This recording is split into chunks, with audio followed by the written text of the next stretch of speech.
ആട് 3 സിനിമയുടെ movie review ആണ് നമ്മൾ പറയാൻ പോകുന്നത്. അപ്പോൾ ഇതിൻ്റെ ഫസ്റ്റ് ഹാഫിലോട്ട് നോക്കുവാണെങ്കിൽ ഒരു ഡീസൻ്റ് ആയിട്ടുള്ള ഒരു ഫസ്റ്റ് ഹാഫാണ്. ഭയങ്കര അടിപൊളിയാണെന്നുള്ളതോ അല്ലെങ്കിൽ അത്ര കൊള്ളത്തില്ലെന്നോ പറയാൻ പറ്റാത്ത രീതിക്ക് ഒരു ആവറേജ് ഫസ്റ്റ് ഹാഫായിട്ടാണ് എനിക്ക് ഫീൽ ചെയ്തത്. എന്നാലും ആ ഒരു ഫസ്റ്റ് ഹാഫിലെയും അത്യാവശ്യം ചില വർക്കായിട്ടുള്ള കോമഡികൾ ഉണ്ടായിരുന്നു. അതുപോലെ തന്നെ വർക്കാകാത്ത കോമഡികൾ ഉണ്ടായിരുന്നു. ഫസ്റ്റ് ഹാഫിൽ നിന്ന് സെക്കൻഡ് ഹാഫിലേക്ക് വരുമ്പോഴാണ് ഈ സിനിമ ഒന്ന് ഹൈ ആകുന്നത്. നമ്മുടെ ഈ ഒരു ഡൂഡിൻ്റെ ഒക്കെ ഒരു എൻട്രിയോട് കൂടി ഈ പടം ഒരു വേറൊരു തരത്തിലേക്കാണ് പോകുന്നത്. അത്രയും നേരം ഉണ്ടായിരുന്ന ഒരു ഫീൽ, അതായത് ഫസ്റ്റ് ഹാഫ് കണ്ടപ്പം തോന്നി നമ്മൾ ഉദ്ദേശിച്ച അത്രയും ഒന്നും ഇല്ല അല്ലെങ്കിൽ കുഴപ്പമില്ല എന്നുള്ള രീതിയിൽ നിന്ന് ഇത് നമ്മൾ ഉദ്ദേശിച്ചതിന് മുകളിലാണെന്നുള്ള രീതിക്കത്തേക്കാണ് സെക്കൻഡ് ഹാഫിലേക്ക് വന്നപ്പോഴാണെങ്കിൽ ഈ പടം കൊണ്ടുപോയത്. അപ്പോൾ അതിലൊരു മെയിൻ കാരണം നമ്മുടെ ഡൂഡിൻ്റെ ഒരു വരവാണ്. ആ ഇൻട്രോയോടുകൂടെ പടത്തിൻ്റെ ഒരു ഹൈപ്പ് തന്നെ അല്ല ഒരു പടത്തിൻ്റെ ഒരു റേഞ്ച് തന്നെ മാറുകയാണ്. പിന്നെ വേറൊരു കാര്യം എന്ന് വെച്ച് കഴിഞ്ഞാൽ എല്ലാ ക്യാരക്ടേഴ്സും ഷാജി പാപ്പനാണെങ്കിലും ഇപ്പോൾ ധർമ്മജൻ്റെ ക്യാരക്ടറാണെങ്കിലും സൈജു കുറുപ്പ് ചെയ്ത ക്യാരക്ടറാണെങ്കിലും എല്ലാം വളരെ നല്ല രീതിക്ക് അവർ ചെയ്തിട്ടുണ്ട്.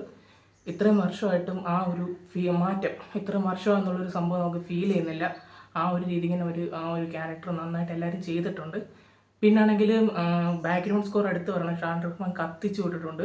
ഒരു പക്ക കമ്പാക്ക് എന്ന് തന്നെ നമുക്ക് വേണമെങ്കിൽ പറയാം ഷാൻ റഹ്മാൻ്റെ. As a director Midhun Manuel Thomas പൊളിച്ച് കൈ തന്നിട്ടുണ്ട്. പുള്ളിയാണെങ്കിൽ ഫസ്റ്റ് പാർട്ട്, സെക്കൻഡ് പാർട്ട്, ഇപ്പോൾ തേർഡ് പാർട്ട് 3 പാർട്ടും നല്ല രീതിക്ക് തന്നെ വന്നിട്ടുണ്ട്. അപ്പോൾ ഫസ്റ്റ് പാർട്ട് പക്ഷേ വിജയമായിരുന്നില്ല എങ്കിലും സെക്കൻഡ് പാർട്ടും ഈ വരുന്ന തേർഡ് പാർട്ടും ഉറപ്പാണ്. തേർഡ് പാർട്ട് സെക്കൻഡിനേക്കാളും മുകളിൽ പോകുന്ന കാര്യത്തിൽ ഒരു ഡൗട്ടും ഇല്ല.